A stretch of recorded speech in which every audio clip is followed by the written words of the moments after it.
है। अभी रिसेंटली इसरो ने पूरी दुनिया को हैरान कर दिया गाइस, एक रॉकेट के अंदर 36 सैटेलाइट्स को लॉन्च करके।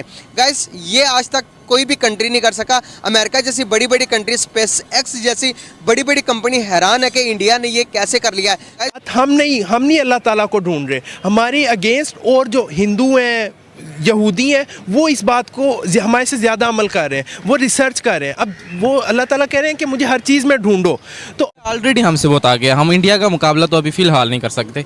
क्रिकेट के मैच में कर सकते थे, वो भी आ जा रही हैं। सही बात है। हाँ, इंडिया ने यूके के 36 सैटेलाइट्स लॉन्च कर दिए हैं। यूके ने अपील की थी इंडिया से कि हमारे सैटेलाइट्स को लॉन्च कर दे। इंडिया ने अपने रॉकेट में फिट करके उनको लॉन्च कर दिया है।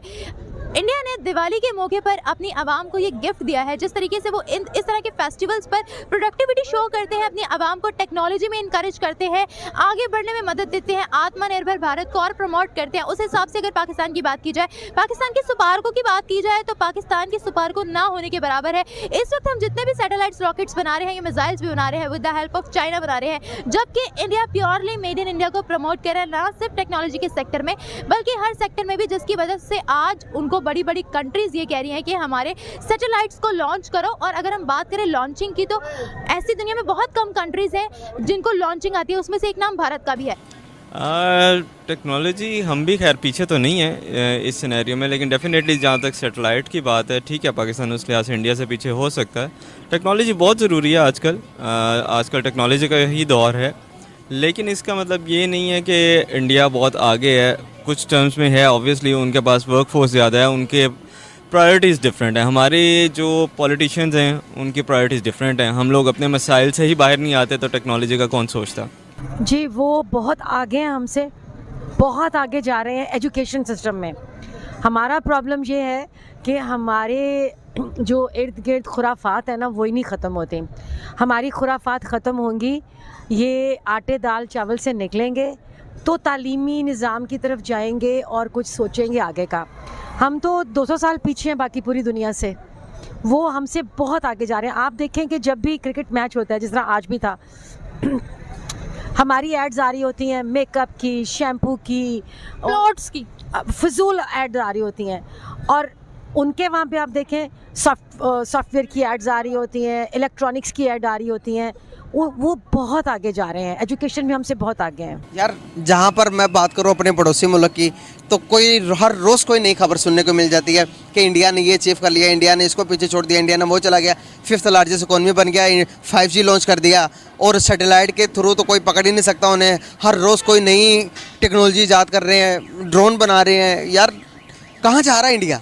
नहीं, वहाँ पे ज़ाहिर मेरिट है ना, टैलेंटेड लोगों को वो आगे मतलब करते हैं, ले आते हैं। अब पाकिस्तान में जो टैलेंट है उसको तो हाइड कर दिया जाता है, आगे लाने नहीं देते, और अनपढ़ जो लोग हैं उनको आगे ले आते हैं। और वैसे यहाँ की जो पॉलिटिकल जो सिचुएशन है, उसकी वजह से मुझे नहीं लगता कि कोई हम लोग कोई एडवांसमेंट करेंगे आने वाले टाइम के अंदर। अगर हम एडवांस ना हुए तो इंडिया, क्या लगता है कि हम पर ऑलरेडी हमसे बहुत आगे है। हम इंडिया का मुकाबला तो अभी फ़िलहाल नहीं कर सकते। क्रिकेट के मैच में कर सकते थे, वो भी आ जा रही हैं। सर, इंडिया जो है वो अपनी स्पेस टेक्नोलॉजी में बहुत ज़्यादा प्रोग्रेस कर रहा है, लेकिन अगर हम पाकिस्तान के साथ इसका कंपैरिजन करें, जो हमारी स्पार्को है, मतलब जो सैटेलाइट टेक्नोलॉजी के हवाले से हम बात करें, तो हम तो कहीं पे एग्जिस्ट भी नहीं करते। देखिए, इस बात का मैं जवाब ये दूंगा कि अल्लाह ताला ने कहा है कि मेरी ज़ात के ना मुशाहिदे करें, उसकी ज़ात को तलाश करें, even with the tiny piece and with the huge amount of things, आप मेरी ज़ात को मुशाहिदे करें। लेकिन ये बात हम नहीं अल्लाह ताला को ढूंढ रहे, हमारे अगेंस्ट और जो हिंदू हैं, यहूदी हैं, वो इस बात को हमारे से ज़्यादा अमल कर रहे हैं, वो रिसर्च कर रहे हैं। अब वो अल्लाह ताला कह रहे हैं कि मुझे हर चीज़ में ढूंढो, तो अब जो ये इतनी बड़ी यूनिवर्स बनाई है अल्लाह ताला ने बनाई है, वो इनमें रिसर्च कर रहे हैं, उसमें खुदाए वाहिद की ज़ात को ढूंढ रहे हैं। लेकिन पाकिस्तान आज भी अपने उन्हीं पुराने मसाइल के साथ वही 3 ख़ानदान की सियासत में जुड़ा हुआ है, उसके अलावा वो कुछ भी नहीं कर पा रहा। तो इसलिए हम अपनी स्पार्को का नाम कहाँ ढूंढें? जरदारी की नोटबुक में ढूंढें, शहबाज की नोटबुक में ढूंढें, या वो जो नाअहल हो गया उसकी बुक में ढूंढें? हमारे लिए तो मसाइल हैं अभी। नहीं, इसकी रीज़न ये है कि इंडिया को सपोर्ट है हमेशा, जो भी उसी तरह के जो कंट्रीज़ हैं, यहूदी लॉबी, ठीक है, और इसी तरीके से जो बाकी कंट्रीज़ हैं, सिर्फ ये एक बात है जिसकी वजह से वो इस चीज़ में, इकोनॉमी में वो बहुत ज़्यादा ग्रो कर रहा है। नो डाउट, ठीक है, उसमें चीज़ें हैं प्रायोरिटीज़, लेकिन वही वाली चीज़ें जो उसको प्रोवाइड करते हैं दूसरे मुल्क, ठीक है, अमेरिका हो गया, इसराइल हो गया, इंग्लैंड हो गया, वो हमें तो वो अपॉर्चुनिटीज़ देते ही नहीं है।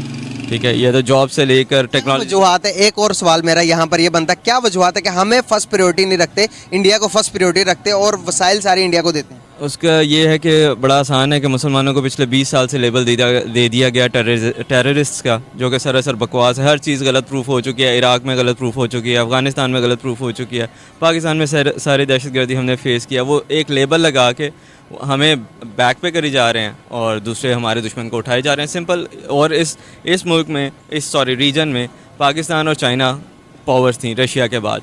उन्होंने इंडिया को क्यों स्ट्रॉन्ग किया है? इसी वजह से, ताकि उनका जो दुश्मन है इकोनॉमिक वाइज वो है चाइना, उसको कम्पीट कर सकें। तो वो इंडियन को स्ट्रॉन्ग कर रहे हैं, और इंडिया स्ट्रॉन्ग होगा तो डेफिनेटली जो उसको सपोर्ट कर रहा है वो उन्हीं के लिए काम करेगा। ये एक रीज़न है।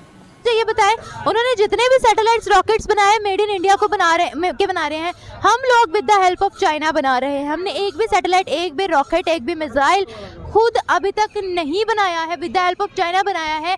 वो भी पुर्जे हम लोगों ने इतने भारी भरकम बाहर से मंगवाए हैं। ये देखें, उसमें शुरू में ये है ना कि हमारी जितनी मशीनरी थी, अगर हम क्या में पाकिस्तान के वक्त की देखें तो हमारी मशीनरी चाइना ने हमें, इंडिया ने दी ही नहीं। तो ये एक तो हमारा हक उसने ले लिया था तब, तो अब वो हमसे ये एक मिनट, आप मुझे ये बताएं, चलिए मान लेते हैं कि उन्होंने हक मार लिया था, मान लेते हैं, जो हमें चीज़ें मिली थी वो कहाँ पर हैं आज?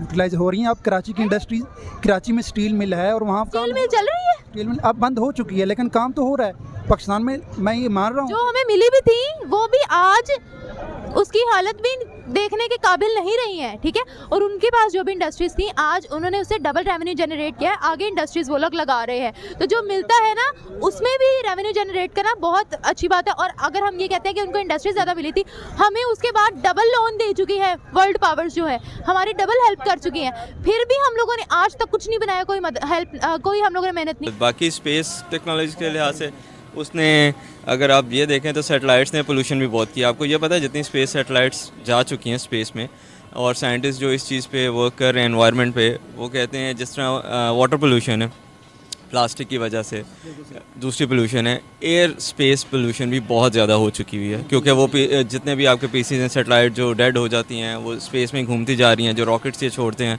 अब रॉकेट टेक्नोलॉजी में पाकिस्तान बहुत आ गया। रॉकेट कौन से?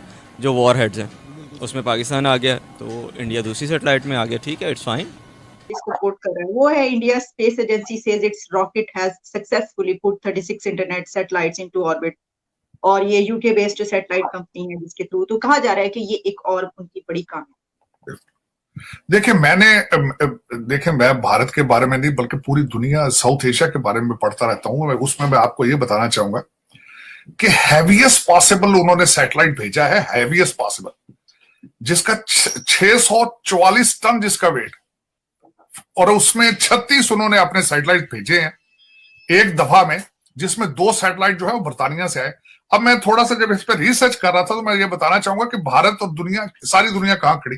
पाकिस्तान के 6 सैटेलाइट है, चाइना के 586 सैटेलाइट्स, कनाडा 76, यूके 436 और अमेरिका के 5417 सैटेलाइट्स इन द स्पेस।